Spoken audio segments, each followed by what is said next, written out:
ഇടയിടാടാ നകുലന്റെ ദാസന് വേണ്ടാവരെയും പറ്റിക്കാം. ശരിയാണ്. നിന്റെ അനിയനവൻ ഒന്നോളി. നീ വലിയ ആശാനല്ലേ, നിന്റെ ഒരു കണ്ടു കഴിഞ്ഞു. ഇതിന് നിന്റെ ശിഷ്യൻ എന്ത് കാണിക്കാനാടാ? കാലെ പിടിച്ചടിക്കാനാ. എടാ നീ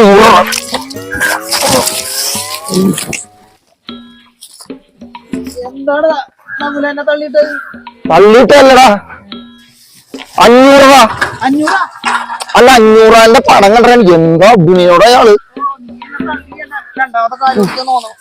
ഇല്ലടാ ഞാൻ പെട്ടെന്നേ 500 രൂപന്റെ പടം കണ്ടില്ലേ, ആ ഒരു തലതെറിച്ച പിള്ളേരെ മതിലടി പോണ്ടായില്ല. ആഹാ അവന്മാര് പണി വെച്ചാണല്ലടാ. എന്തു പണി? എടാ അറിഞ്ഞാ നീ ഇല്ല. അവിടെ ഒരു 500ന്റെ നോട്ട് എടുപ്പുണ്ടായി. എടാ അവിടെ ഒന്നിന്നടാ. എന്താടാ നിന്നോട് എനിക്കൊരു കാര്യം പറയാനുണ്ട്. നമ്മളിപ്പോ പോണത് പ്രേതപ്പറമ്പിലൂടെ നമ്മളിപ്പോ പോണത്. എന്റെ ശിഷ്യന്റെ വീടെത്തുന്നതിന് മുന്നേ ഒരുപാട് ദുർമരണങ്ങൾ നടന്നൊരു വീടുണ്ട്. അതിലെ സന്ധ്യയായി കഴിഞ്ഞ് പോയി കഴിഞ്ഞാൽ ചില ആൾക്കാർക്ക് ഭ്രാന്ത് വന്നിട്ടുണ്ട്, പനിയും കറവലും ഓർമ്മ കഷ്ടപ്പെട്ടിട്ടുണ്ട്. നിനക്ക് പേടിയൊന്നുമില്ലല്ലോ?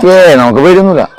പക്ഷെ അവിടെ ശരിക്കും ദുർമരണം നടന്നിട്ടുണ്ടോ? പിന്നെ ഈ അടുത്തൊരു പെണ്ണ് മണ്ണം ഒഴിച്ച് ആത്മഹത്യ ചെയ്തു. നമുക്ക് വേറെ വഴിയില്ലേ പോകാനായിട്ട്? മാത്രമേ പോകാൻ പറ്റുള്ളൂ.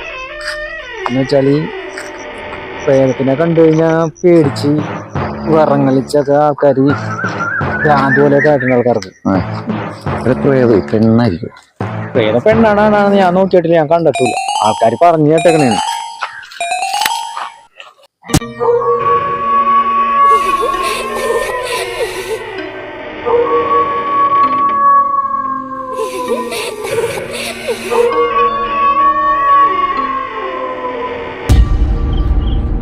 പ്രേതപ്പറമ്പിലേക്ക് എത്തിയിട്ടാ.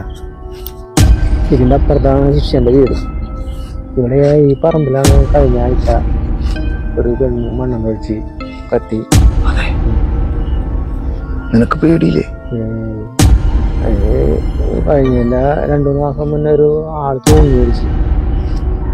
പറമ്പിലൂടെ രാത്രി പോകുന്നവർക്കൊക്കെ ദുർമരണങ്ങൾ സംഭവിക്കാം. എനിക്ക് പേടിയാവണ്ട. എന്താണെന്ന് അറിഞ്ഞില്ല സംഭവം. വേറെ വഴിയുണ്ടാടാ അങ്ങോട്ട് പോവാൻ? ഒരൊറ്റ വഴിയുള്ളൂ. ഈ പറമ്പ് പോയാലാണ് അവന്റെ വീട്. എടാ ഒരു ആരും നടക്കണ സൗണ്ട് കേൾക്കണ്ട. എടാ ഇതിലും ഭേദം എന്റെ അനിയന്റെ പല്ലുള്ളേ നടന്നല്ലോ. എനിക്ക് പേടിയായിട്ട് വെള്ളൂടെ കണ്ടിട്ട്. നിങ്ങൾ വാടക എന്റെ കൂടെ നിനക്ക് പേടി തോന്നണല്ലേ? എന്തിന്? എടാ എന്തോ നടക്കണ ശബ്ദം ശ്രദ്ധിച്ചു.